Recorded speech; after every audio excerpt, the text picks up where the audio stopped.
जामदा प्रकल्प पुन्हा पेटणार। राजापूर तालुक्यातील बहुचर्चित जामदा प्रकल्प पुन्हा एकदा चर्चेच्या केंद्रस्थानी आला आहे।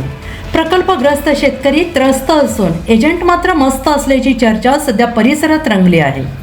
प्रकल्प संदर्भात कथित 40-60चा फॉर्म्युला तयार झाल्याची चर्चा असून सरकारकडून मिळणाऱ्या मोबदल्यामध्ये एजंटांना 60% तर शेतकऱ्यांना 40% वाटा दिला जाणार असल्याचं आरोप केले जात आहे। या चर्चेमुळे प्रकल्पग्रस्तांमध्ये नाराजीचं वातावरण निर्माण झालेलं आहे। याच पार्श्वभूमीवर प्रकल्प क्षेत्रात काही एजंटांनी पक्की घरे बांधल्याचेही बोलले जात आहे। एका एजंटने तब्बल 40 घरे बांधल्याचा तर काही ठिकाणी स्विमिंग पूल उभारल्याचाही दावा केला जातो आहे।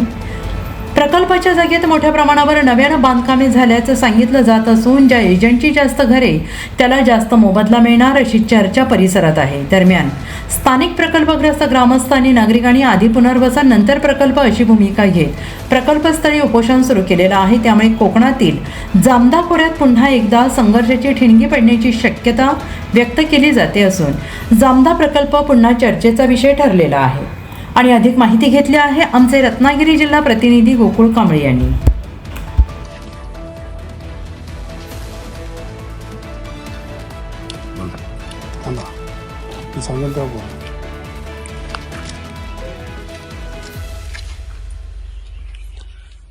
काय घोषणा वगैरे दिल्यात का तुम्ही?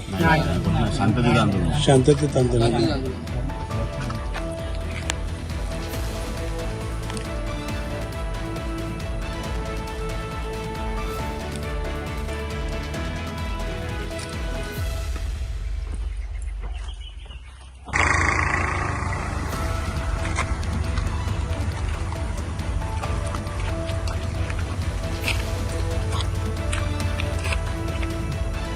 बरं मावशी,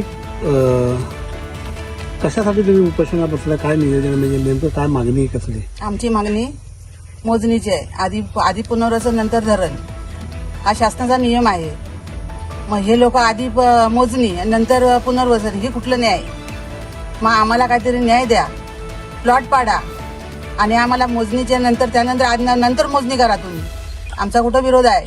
पहिला आधी प्लॉट पाडून आम्हाला काही विषय आमचा असेल तो आम्हाला त्यांनी निर्णय घ्यावा आम्हाला, आणि मागण्या आमच्या त्यांनी पूर्ण कराव्यात, हे आमचा विचार आहे। केंद्राने आम्हाला निर्णय द्यायचा आहे, ही आमची त्यांना विनंती आहे। आम्ही 500 महिला बसलो आहे उपोषणाला, त्यांनी आम्हाला निर्णय द्यायचा आहे आणि आमच्या मागण्या पूर्ण करायच्या आहेत। तो काजिरडा गावचा प्रकल्प आहे, तो राजापूर वकिलांसाठी आहे का आमच्या काजिरडा गावासाठी आहे?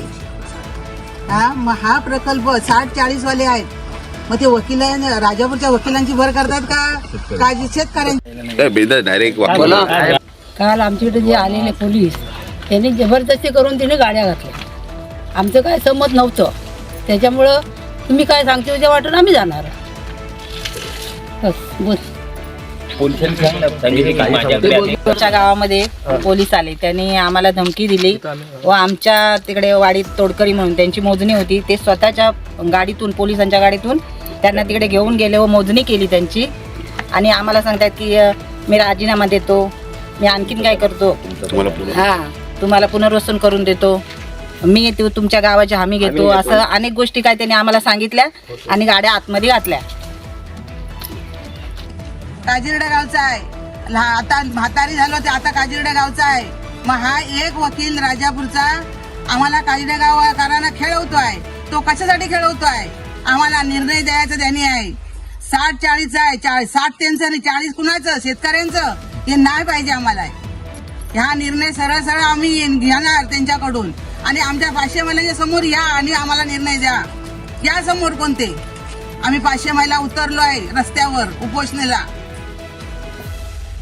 का असं मागून नाही करायचं? या समोर आमच्या, आम्ही उपाशी आणि आमच्या गावासाठी मरतोय, आम्ही तडपडतोय आणि मोजण्या करून घेत आहेत का? त्या मोजण्या सर्व अरे आधी पुनर्वसन नंतर धरण, हे काय? अजून पुनर्वसनाचं काय नाही, प्लॉट पडलेला नाही आणि आधी तुम्ही मोजण्या करताय। कशासाठी त्या मोजण्या? आम्हाला निर्णय द्या, आमची पुनर्वसनाची जागा दाखवा, तिथं प्लॉट पाडा, त्यानंतर तुम्ही मोजण्या करून घ्या। रस्त्यावर आम्ही 500 महिला जीव देऊ, इथं आमच्या मुलांचं भवितव्य करायचं आहे। आम्ही 500 महिला जीव द्यायला तयार आहेत. आम्ही देणारच. या कोणते आमच्या समोर बोला.